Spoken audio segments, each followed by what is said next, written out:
चलिए जानते हैं देश दुनिया के सिलेक्टेड काम की बहुत ही महत्वपूर्ण सिलेक्टेड खबरों को सिर्फ और सिर्फ 10 मिनट में 50 बड़ी खबरों को। लेकिन वीडियो को आगे बढ़ने से पहले अगर आप लोगों ने हमारे चैनल को अब तक सब्सक्राइब नहीं किया तो सब्सक्राइब करके नीचे का बेल आइकन को जरूर प्रेस कीजिए। राजस्थान के भजन लाल सरकार ने रक्षाबंधन पर बहनों को बड़ा तोहफा दिया है। राज्य सरकार ने ऐलान किया है कि रक्षाबंधन के पूर्व पर प्रदेश की बहनों और माताएं पूरे देश में रोडवेज बस में फ्री यात्रा कर सकेंगी। कोलकाता डॉक्टर रेप और मर्डर केस के बाद गृह मंत्रालय सख्त हो गया है। डॉक्टरों के विरोध प्रदर्शन के बीच मंत्रालय ने बड़ा कदम उठाया है। सभी राज्यों से हर 2 घंटे में लॉ एंड ऑर्डर रिपोर्ट मांगी गई है। स्वतंत्रता दिवस के मौके पर प्रधानमंत्री नरेंद्र मोदी ने यूनिफॉर्म सिविल कोड का जिक्र किया था और यूसीसी लागू करने पर जोर दिया था, जिस पर अब all India Muslim personal law board ने आपत्ति जताई है। कोलकाता में डॉक्टर के रेप मर्डर के मामले में हो रहे सीबीआई जांच और आरजी कर अस्पताल से जुड़े हर छोटे बड़े घटनाक्रमों और देश भर में जारी प्रदर्शनों की निगरानी की कामना खुद केंद्रीय गृह मंत्रालय और अमित शाह भी संभाली है। बिहार की कानून व्यवस्था और बढ़ती आपराधिक घटनाओं को लेकर एक बार फिर पूर्व उप मुख्यमंत्री और नेता प्रतिपक्ष तेजस्वी यादव ने एनडीए सरकार पर हमला बोला है। तेजस्वी ने बीते 3 से 4 दिनों में हुई बड़ी आपराधिक घटनाओं को लेकर सरकार को घेरा है। आज यानी कि रविवार को मुख्यमंत्री हेमंत सोरेन पाकुड़ की 57,120 महिलाओं के खाते में झारखंड मुख्यमंत्री मैया सम्मान योजना की राशि ट्रांसफर करेंगे।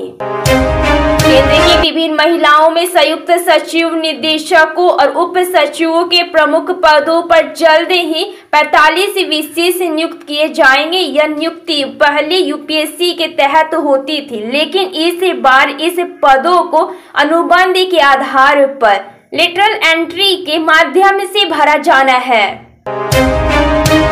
झारखंड में आगामी विधानसभा चुनाव को लेकर सियासी बाजार सज चुके हैं। सीएम हेमंत सोरेन की चर्चा चंपाई सोरेन की भाजपा में शामिल होने की अटकनों तेज हो गई है।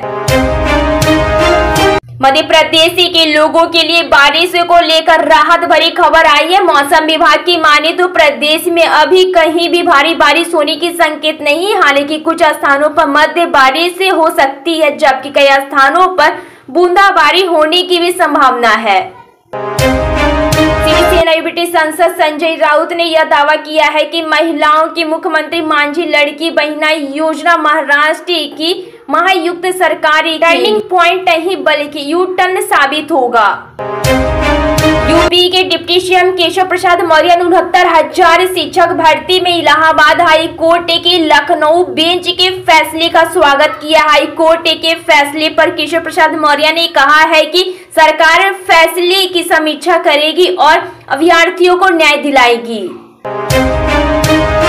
आरजीकर मेडिकल कॉलेज और अस्पताल में ट्रेनी डॉक्टर की हत्या मामले में बांग्लादेश ही नहीं पूरे देश में उबार आ रखा है। मामले में ममता सरकार पर कई सवाल उठाए जा रहे। विपक्ष के साथ अब उनके खुद के नेता भी सरकार से सवाल कर रहे हैं। टीएमसी के ही राज्यसभा सांसद सुखेंदु शेखर राय ने ममता सरकार पर कई सवाल दागे हैं।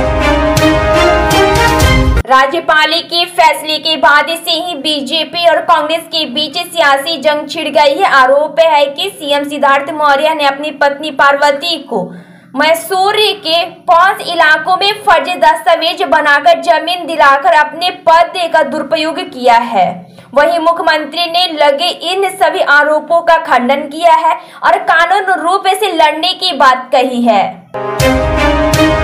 लोकसभा चुनाव के बाद अब राजनीतिक दलों का फोकस 2 राज्यों में होने वाले विधानसभा चुनावों पर है। जम्मू कश्मीर और हरियाणा में होने वाले चुनाव की तारीखों का ऐलान हो चुका है।